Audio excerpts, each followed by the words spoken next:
Good morning, and welcome to Power Nap Live. I am Dr. Erin Wilson, and yes, we are taking naps, okay? But listen, not the kind of naps where you drool on your pillow, all right? We are talking about the strategic rest framework, NAP, which stands for nurture, assess, and prioritize, which are three ways that you can stop letting life bulldoze your well-being and start making intentional choices about protecting your peace, protecting your energy, and showing up the best way that you want to represent yourself. But today we're tackling petty things. Okay, all week I have really navigated stuff with petty folks, and it made me think about the petty things that kind of stop us sometimes, or at least that we allow sometimes to let us not necessarily rest. So the petty things that stop us from practicing the NAP framework, because sometimes it's not burnout, it's just foolishness. Okay. Let's get into it. But I want to say hi to my folks who are here in the comments. Oh, I already see comments coming. Hello. Good morning, Erica. Thank you for being here. I see my little husband. Hey, Fred. How's it going? Okay.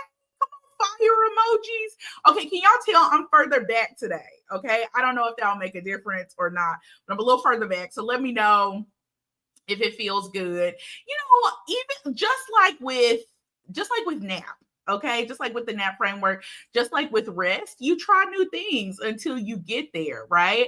So right now, as you're here, that's so cute because that's exactly one of the first things that I was going to ask you guys to do today. So I want you to drop some emojis in the comment. Tell me how you're feeling when it comes to rest.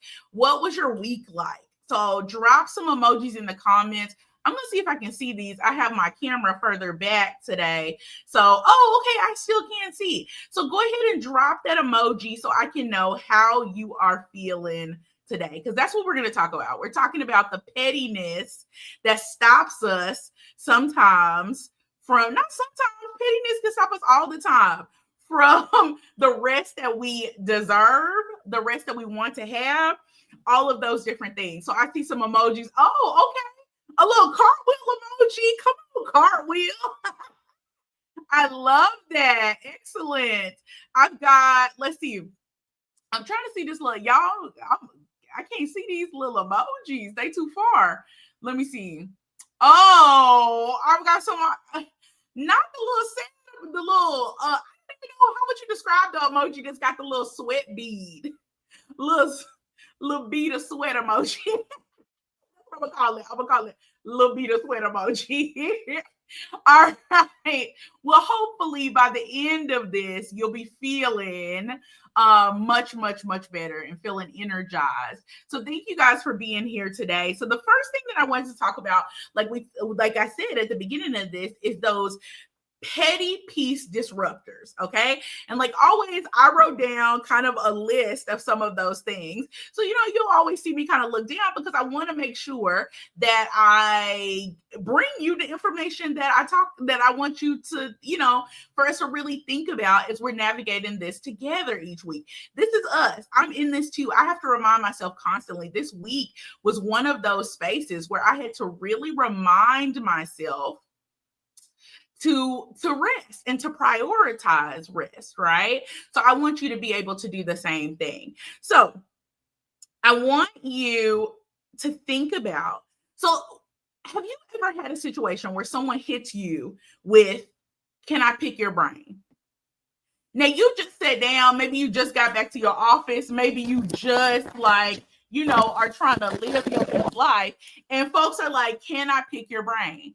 That can be a nurture blocker, right? If that's happened to you, I see some other, oh my goodness. These emojis that are coming in have me said, but that's why we're here. We're here to get some energy. Okay. So have you're finally got a few minutes in between a meeting and somebody hits you with a, can I pick your brain? Right? That is one of those things that can feel petty, number one, especially if you already told them how to do something. Okay. I already told you how to do it. Did you Google? Okay. I want people to start normalizing asking people, did they Google? Because folks will walk all up into your space and be asking you questions that simply, y'all, I learned something off of Google every day, right? Every day. Y'all should see, well, nah, don't be all in my browser history. Okay? Listen, I think my sister's on here, okay? Delete my browser history or something. No, I'm just kidding. Y'all, I don't be looking at nothing crazy. But if you went on my browser and you looked at the history of the stuff that I look at, right? And I feel like gaining knowledge is also rest. And I hadn't thought about it in that capacity. But y'all, I Google constantly how to do something, right? If I don't know how to do it, I don't necessarily go and ask somebody else specifically, but I may hit Google or YouTube or any of these places in which knowledge is available to us in order to be able to do it. So not only am I rested when I do that, but also I'm not taken away from somebody else. There are times when you do need to ask somebody for help. But we have gotten into these habits where people will literally encounter one thing that's maybe stopping them from doing something. And instead of just problem solving it, instead of like even thinking about ways to actively do that, they will immediately come to ask you. Are we enabling people to be able to have the information that they need to provide an environment, especially as leaders?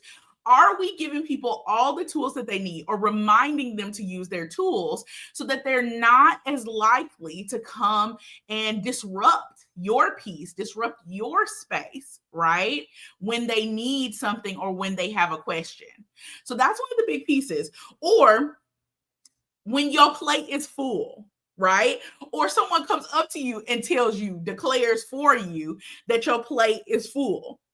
But somebody is like, hey, I know you're good at this, so can you help? First of all, just because I'm good at something doesn't mean that it's what I need to be doing right now. Just because I'm good at something doesn't mean that I have to help you with it right now, right?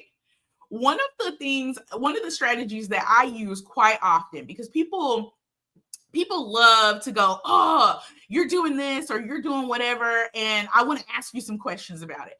And that's just fine. One of the things that I truly do enjoy is helping people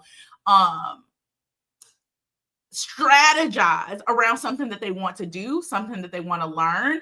And I will always help you and give steps. But one of the things that I always require that helps me protect my peace, right, is that if someone walks up to me somewhere or I'm doing something or I've got a bunch of things going on, even if I don't, right, one of the ways that I protect myself from making sure that the time that someone actually needs my time or my knowledge or my know-how, right, is that I will go immediately, oh, that sounds fantastic. Send me an email. Do you know how many things that you will get yourself out of if you created a literal gate to you? Some of y'all ain't got no gatekeepers. Some of y'all ain't got no boundaries.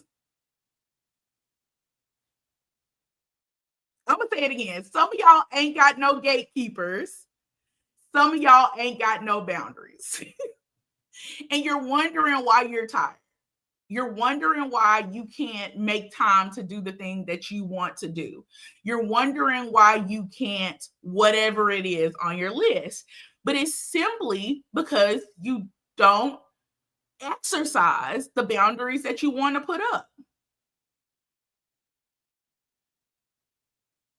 Maybe you didn't want to do that this weekend. Why are you afraid to tell people what you need? Why are you afraid to tell people what you want? Why are you afraid to take care of yourself? Why? I'm waiting. Because if you didn't want to do something, right? If you are in relationships with people that's so fragile that you literally can't tell them, hey, I don't want to do that this weekend, or I don't want to do that today, or I need to rest instead, and they're not going to be cool with you afterwards, is that who you want to be hanging out with? For the people in the back? Is that your friend? Because people, and I see him in the comments today, but one of the things this week for me that reminded me that there's multiple things this week that reminded me that I am curating not just environments that invite rest, but also people who value me rested, right? So I was at a conference this week. I had a lot of stuff. July has been Julying, okay? Julying. July has been Julying hard, okay? I actually had a lot of stuff this month. We're still in July. I can't believe it's still July, okay? If July has been Julying for you, let me know in the comments. But July has been Julying, okay? So this week for me, I had a conference. I had my niece and nephew in town, which shout out to those two sweethearts. They're absolutely some phenomenal kids, and I enjoy having the opportunity to kind of hang out with them the little bit that I did, because Super Uncle was on it, okay? Because I had to work, I had clients, I had all kind of stuff. So I had a bunch of things that were pulling at me this week, right? But one of the things that I got that just reminded me how blessed I am for curating, again, not just environments that invite rest and that encourage rest, but also people that encourage me to be my best rested self. So anyway, I walk into the conference and I'm working my table, okay? So I was a sponsor. So I got a table, of course. And so I'm there and I'm, of course, connecting with different people, trying to make connections, also trying to get them to decide to, if you are watching this and you are not subscribed to my YouTube channel, get your life together. Get it together and get over there and subscribe. But anyway, because at some point I won't put this on Facebook, it's just going to be straight up on YouTube, and you're gonna want to be one of the first people, okay? You're gonna want to be. There are people who I think of that I go like, yes, I remember when, okay? You're gonna want to be a part of this. Remember when, okay? Somebody said July has July. Not July has July. Everything y'all wild in the comments, okay? July has July. It has. July has gelatoed. July has jalopy.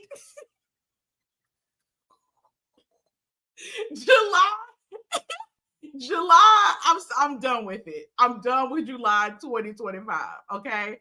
Okay. Let me go back, because y'all know I will take a little side segue. Okay. Let me get back on the main road. So I'm at the conference, and all of a sudden I hear power. It is none other than one of my friends, Willie. Okay. He's come to volunteer for the conference, but I had no idea he was going to be there. So there was something that I was still working on. And he comes to me and goes, hey, listen, I got it. You work your table. That's what I want you to do. I'm going to keep putting these stickers on this thing that you were doing. I want you to keep doing what you're doing to be the best at I need you to work this table. So I was like, okay. It was something that I was like really, I had anxiety about, because I wanted to do it quickly, but didn't have the space and capacity. And I could have, but it would have taken me away from what I was doing. So him going like, I got this, right? Reminded me of how important it is to start making sure that you're curating. Let me look in the camera when I say this.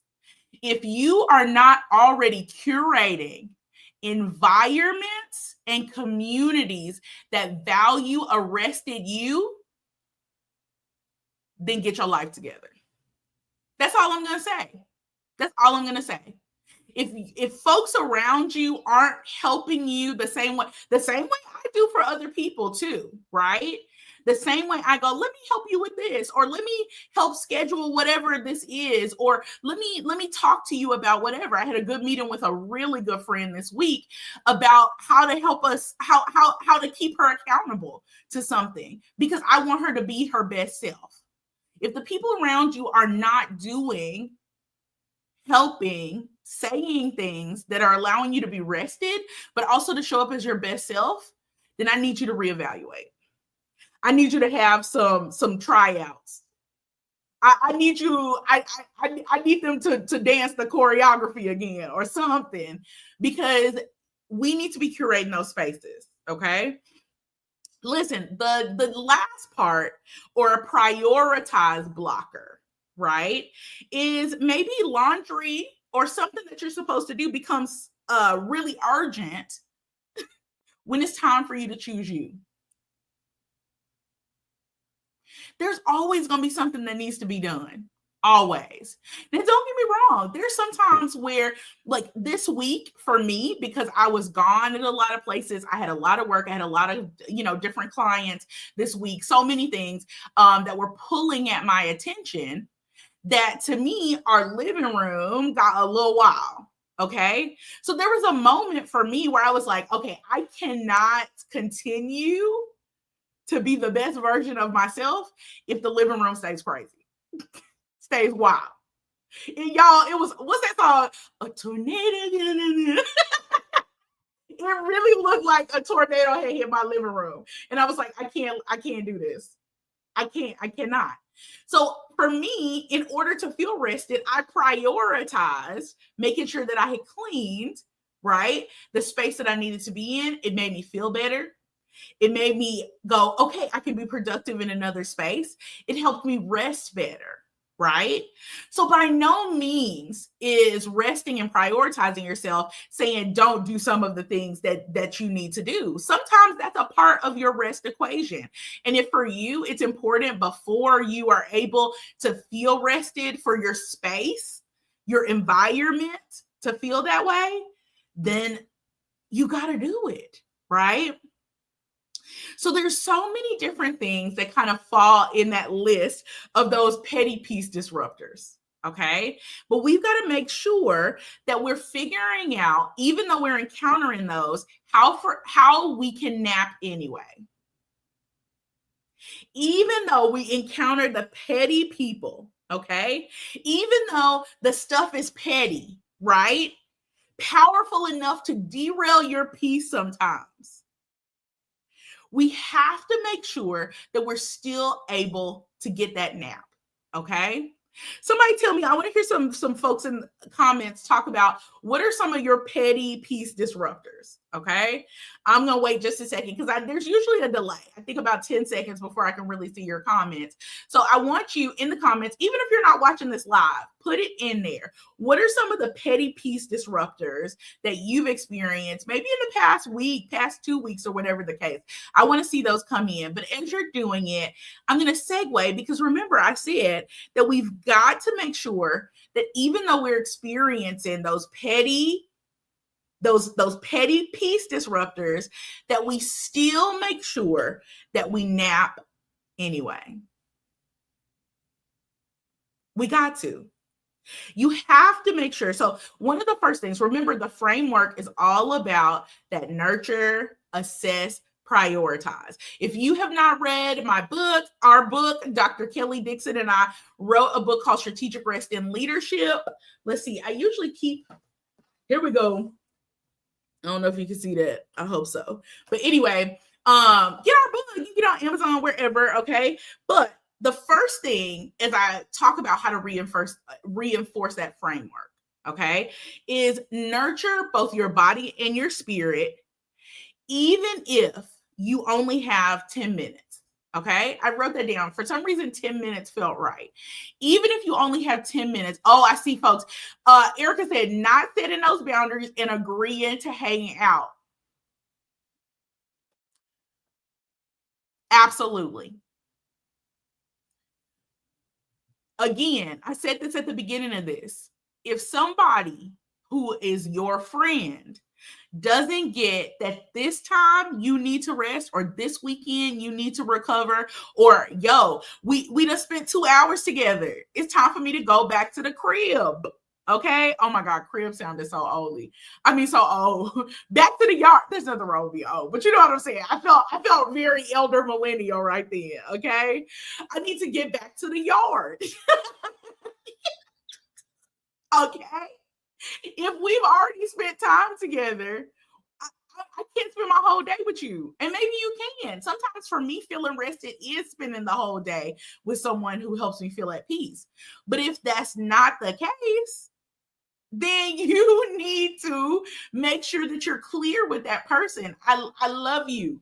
You're my friend. You're my partner. You're my whoever. But what I need in this moment is boop, boop. I need rest. I need to go home. I need to stop talking to people.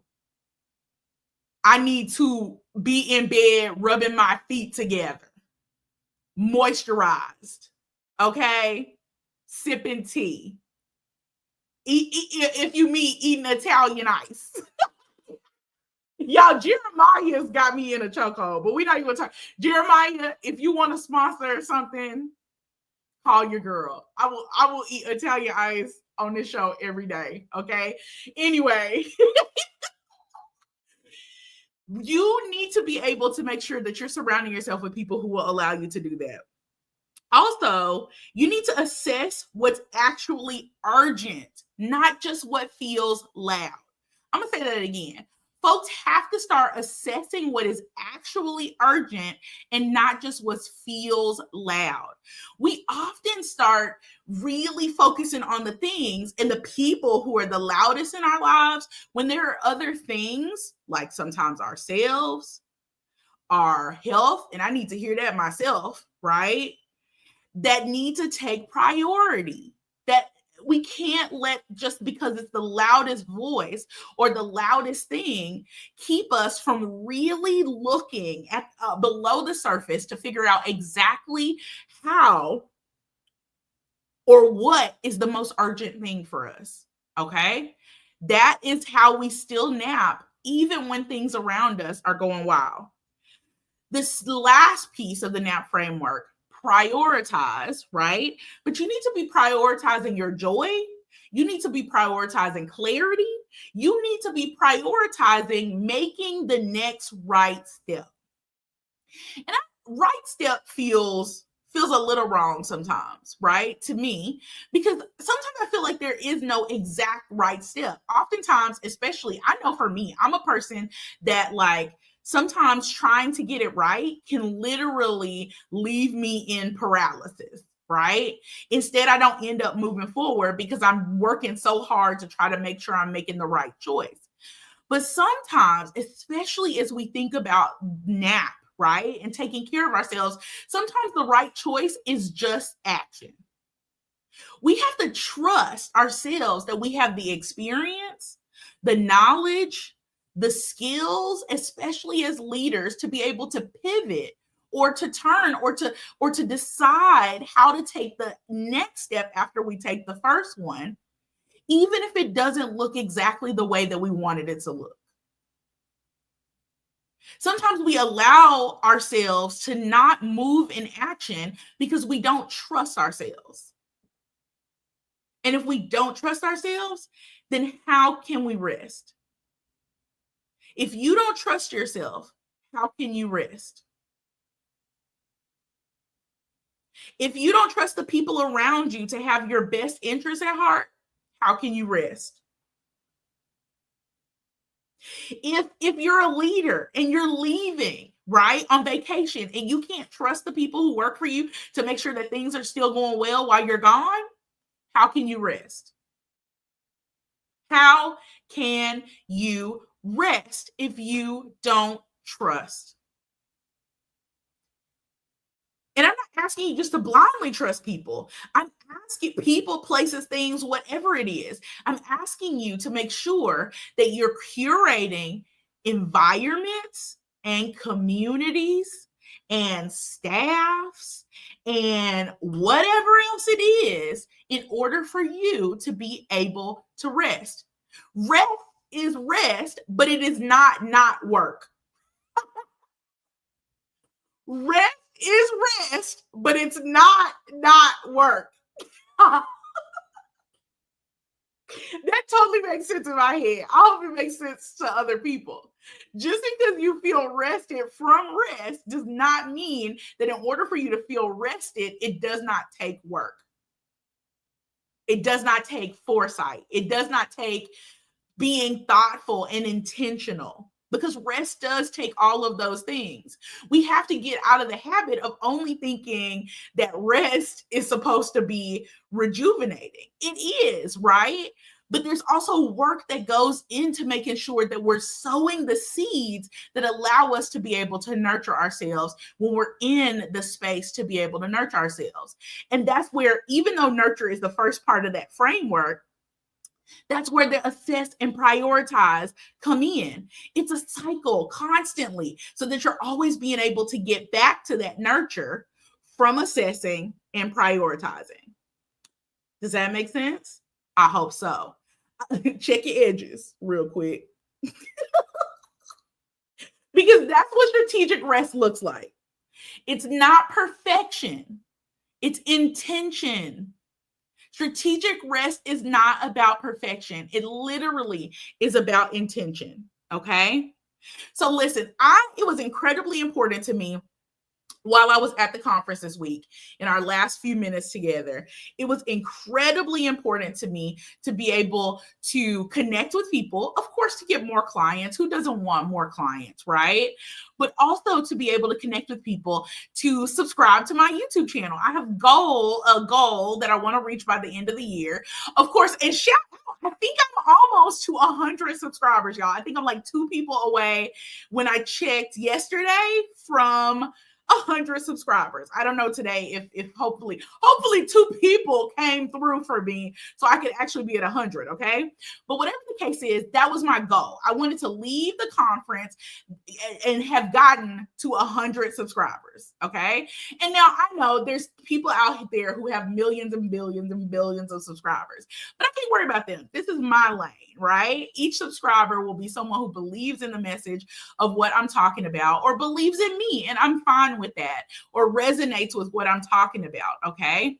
So each one reach out to get one. No, anyway. So I'm at the conference and I was probably at about 70 folks, 70 subscribers, right? Well, I was subscribers before that. So I think I was maybe at like 75 or something before I left. Okay. Now I say that to say that I had set a goal before that I wanted to get 100 before I left the conference, before I left my table, okay, at the conference, networking with people. But then I said to myself, Erin, if you push any further, you're not going to be anyone fun to hang out with. Your niece and nephew won't enjoy spending time with you if you continue to push and to stay here. You're going to be too burnt out. And so I made the decision, in order to be the best version of myself, to pack up my table early, not at the goal that I was at, right? And say, I'm wrapping it up for the day so I can be my best version of myself for them. Even though I'm tired, I still know that if I push any further, I won't do it, right? Y'all, do you know that making that decision allowed for me to, of course, have a lot of fun with them, to enjoy my time with them. But I still, while I wasn't doing it, while I was doing the thing that I needed to do, right, I still got to my 100 subscribers. Because rest is important and it doesn't derail. Stepping away allowed for me not to worry about it as much, and it still happened. So what are we not resting for that still may happen for you? Does that make sense? Even if you step away, okay? Whew. Life is always going to have some drama. It's always going to have some distractions. Life is always going to have some pettiness, but you have to choose strategic rest. I'm choosing strategic rest. You're choosing, I hope, to nurture, to assess, to prioritize the way to your peace. That's what I want y'all to do this week. I want you to really make sure that you're choosing to nurture, to assess, to prioritize your way to peace. You guys, it has been a fantastic 30 minutes with you all. I hope that you enjoy yourself. I will see you next week, 10 o'clock Central Standard Time, same place, okay? Let me know in the comments how you're going to prioritize your peace this week. And until then, make good decisions and rest like you mean it. I'll see y'all next week. Bye. Power Nap